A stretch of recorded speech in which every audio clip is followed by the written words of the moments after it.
নমস্কার বন্ধুরা, মাইকেলস ব্লগে তোমাদের সবাইকে স্বাগতম জানিয়ে আজকের ভিডিওটি শুরু করছি। আজকে রান্না হবে চিংড়ি মাছ দিয়ে কুমড়ো তরকারি। তাহলে চলো দেখি কি কি উপকরণ লাগবে। এখানে দেখো, কুমড়োটাকে কেটে জল দিয়ে ভালো করে ধুয়ে নিয়েছে। আর দেখো একটু পাতলা পাতলা করেই কেটেছে। আর এখানে নিয়েছে বেশ বড় সাইজের বা গলদা চিংড়ি বলতে পারো, বেশ মোটামুটি ভালোই বড় ছিল। তবু চিংড়ি মাছটা কিন্তু আগে থেকে কেটে ধুয়ে পরিষ্কার করে নিয়েছিল। আর দেখো এখন এটাকে নিয়ে নিয়েছে।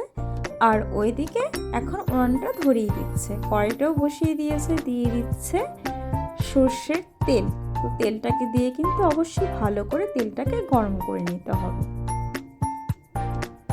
তোমরা ভিডিওটি স্কিপ না করে কিন্তু ফার্স্ট থেকে লাস্ট অবধি দেখবে, আশা করি ভালো লাগবে। দেখো তেলটা কিন্তু গরম হয়ে গিয়েছে, তার জন্য এখন চিংড়ি মাছগুলোকে দিয়ে দিয়েছে। তো চিংড়ি মাছগুলোকে এখন ভেজে নেবে। তার জন্য দিয়ে দেবে কিন্তু নুন আর হলুদের গুঁড়ো। দেখো নুন আর হলুদের গুঁড়ো কিন্তু দিয়ে দিয়েছে। হ্যাঁ বন্ধুরা, চিংড়ি মাছটাকে কিন্তু বেশি ভাজা যাবে না, না হলে কিন্তু শক্ত হয়ে যাবে। প্রায় 1 থেকে 1.5 মিনিটের মতো চিংড়ি মাছটাকে ভেজে নেবে। আর দেখতেই পাচ্ছ চিংড়ি মাছগুলো কিন্তু ভাজা হয়ে গিয়েছে। এখন মা তুলে নিচ্ছে। তো দেখো একটা গামলাতে কিন্তু এক এক করে সবগুলো চিংড়ি মাছগুলোই নামিয়ে নিয়েছে।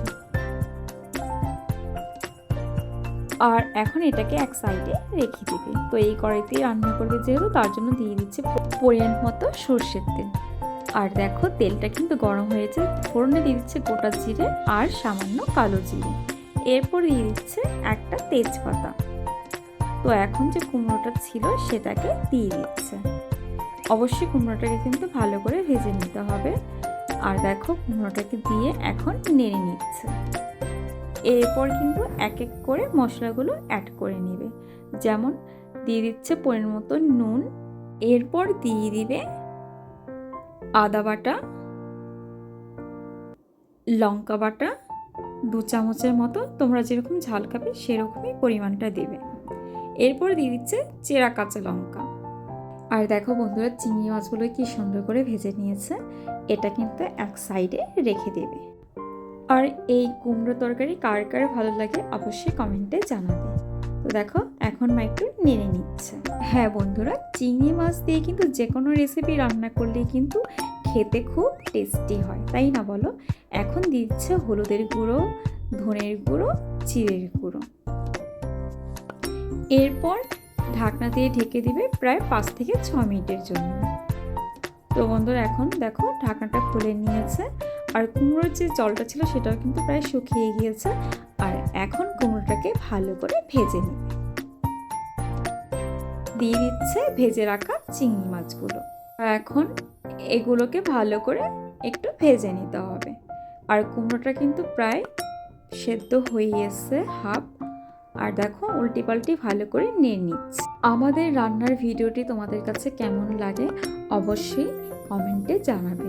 তাহলে আমরাও তো জানতে পারবো যে তোমাদের কেমন লাগে আমাদের ভিডিওগুলো। আর দেখো বন্ধুরা, দিয়ে দিচ্ছে পরিমাণ মতো জল, দিয়ে ভালো করে নিয়ে নিচ্ছে। যেহেতু কুমড়ো তরকারি রান্না হবে তাই বেশি একটা জলের প্রয়োজন হবে না, সামান্য একটু দিলেই হয়ে যাবে। দিয়ে দিচ্ছে সামান্য একটু চিনি, যেহেতু কুমড়ো রয়েছে তার জন্য। আর দেখো এখন কিন্তু প্রায় 10 মিনিটের জন্য ঢেকে দিবে। একদম লো ফ্লেম করে দিয়েছে। কিন্তু তোমরা হয়তো ভাবতেও পারো যে 10 মিনিট পর ঢাকনাটা খুললে লেগে যাবে বা পুড়ে যাবে, একদমই না। তো দেখতেই পাচ্ছ এখনও কিন্তু কুমড়োতে জল রয়েছে। তো এটা একটু মাখা মাখা টাইপের হবে বা কষানো বা সেরকম টাইপের বলতে পারো। দেখতে পাচ্ছ জলটা কিন্তু প্রায় শুকিয়ে গিয়েছে। এখন তেলগুলো দেখা যাচ্ছে, তেলগুলো বেরিয়েছে। এখন দিয়ে দিচ্ছে সেই স্পেশাল মশলাটা, দিয়ে একটু নেড়ে নেবে। এরপর দিয়ে দিবে ধনে পাতা কুচি। ধনে পাতা কুচি দিয়ে দিলে কিন্তু সব শেষে একদম রেডি চিংড়ি মাছ দিয়ে কুমড়োর তরকারি। তো আজকের রেসিপিটি কেমন লাগলো অবশ্যই কমেন্টে জানিয়ে। যদি ভালো লেগে থাকে লাইক কমেন্ট শেয়ার করো। আর সাবস্ক্রাইব করে আমাদের এই ছোট্ট চ্যানেলটির পাশে থেকো। আর দেখো তোমাদের সাথে কথা বলতে বলতে মা কিন্তু একটা গামলায় তরকারিটা নামিয়ে নিয়েছে। আর দেখতে যতটা লোভনীয় হয়েছে, খেতে কিন্তু দারুণ হয়েছে। তোমরা সবাই ভালো থেকো, সুস্থ থেকো।